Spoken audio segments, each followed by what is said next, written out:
নিয়ে আমি অনেক বক্তব্য দিয়েছি। পাপের আবর্তন, পুনরাবৃত্তি, এমনকি ভালো মানুষেরা যারা নামাজ পড়ে, কোরআন তেলাওয়াত করে আর উমরা বা অন্যান্য ইবাদতও করে, কিন্তু একই সাথে তারা তাদের একাকী সময়ে কিছু কিছু বাজে অভ্যাস ত্যাগ করতে পারে না। এই সমস্যার দুইটি অংশ আছে, একটি হলো আধ্যাত্মিক, আরেকটি মানসিক। আমাদেরকে উভয় দিকেই নজর দিতে হবে।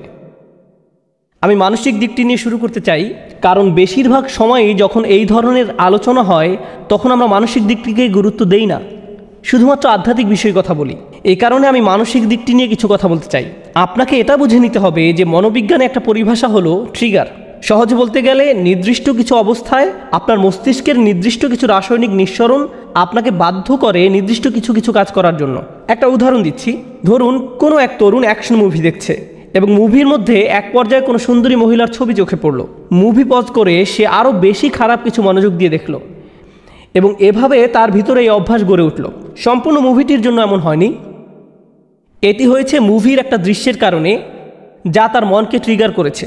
আবার এরকমও হয় যে কোনো মানুষ যখন তাদের অ্যাপার্টমেন্টে অথবা রুমে একা থাকে তখন আপত্তিকর কাজে জড়িয়ে পড়ে। তখন এমন বিষয় ঘটে যেটা খারাপ। যখন সে মসজিদে থাকে তখন এটা ঘটে না, যখন সে বন্ধুদের মাঝে থাকে তখন এটা ঘটে না। এ ব্যাপারে প্রথম উপদেশ হলো, আপনাকে প্রথমে এটা শনাক্ত করতে হবে যে একাকী থাকার কোন সময়টিতে আপনি পাপ কাজে জড়িয়ে পড়েন, আপনি কোথায় থাকাকালীন এটা ঘটে, কোন নির্দিষ্ট সময় এটা ঘটে। আর আপনি যদি এই সমস্যা ঘটার স্থান, সময় এবং পরিস্থিতিগুলোকে শনাক্ত করতে পারেন তখন আপনাকে এই পরিস্থিতিগুলোকে পরিবর্তন করার চেষ্টা করতে হবে। আপনি একজন যুবক, ইন্টারনেটে যেসব খারাপ জিনিস পাওয়া যায় তা নিয়ে যদি আপনার সমস্যা থাকে, অর্থাৎ আপনি যদি ওই সকল বাজে জিনিস দেখার অভ্যাসে থাকেন, তাহলে আপনার ল্যাপটপ, মোবাইল রান্নাঘরে রাখুন, যাতে আশেপাশে আপনার মা, আপনার বাবা সবসময় চলাচল করেন। এগুলো আপনার রুমে রাখবেন না। আর অভিভাবকদেরকে বলছি, ঘরের মধ্যে এই জিনিসগুলোকে দৃশ্যমান স্থানে রাখুন। এগুলো আমাদের সন্তানদেরকে ধ্বংস করে দিচ্ছে।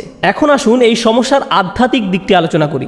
মানুষের জন্য এটা স্বাভাবিক যে সে তওবা করবে এবং পুনরায় সেই পাপ করবে, কারণ আমরা খাত্তাউন। আল্লাহ রসুল সাল্লাল্লাহু আলাইহি সাল্লাম আমাদের বৈশিষ্ট্য বর্ণনা করছেন, খাতিউন নয়, কুল্লু বানি আদামা খাত্তাউন। আর খাত্তা হলো সিগাতুল মুবালাগা, যা দিয়ে অতিশয্য বুঝায়। সহজ ভাষায় এর অর্থ হলো এমন ব্যক্তি যে ভুল করতেই থাকে। যেমন খাব্বাজ রুটি বানাতেই থাকে, খাত্তা বারবার ভুল করে যেতেই থাকে। এরকম ঘটতে পারে, এটা অনিবার্য যে কিছু পাপ বারবার ঘটে থাকে, এরকম ঘটতে পারে।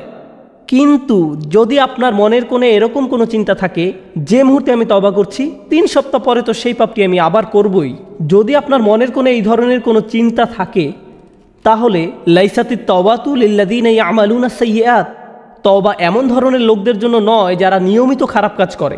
আল্লাহ বলেন, ওয়ালাম ইউসিরু আলা মা ফাআলু, তারা নিজেদের কাজকর্মের জন্য হঠকারিতা প্রদর্শন করে না। অন্যভাবে বলতে গেলে আপনাকে একনিষ্ঠভাবে জেনে বুঝে মৌখিক প্রতিজ্ঞা করতে হবে যে আমাকে এই কাজটা বন্ধ করতেই হবে। এরকম না যে আপনি একবার কান্নাকাটি করলেন, এরপর আল্লাহর কাছে বললেন আমি অত্যন্ত দুঃখিত, আমি বিশ্বাস করতে পারছি না যে এই কাজটা আমি করেছি, আর আবার একই কাজ করেন।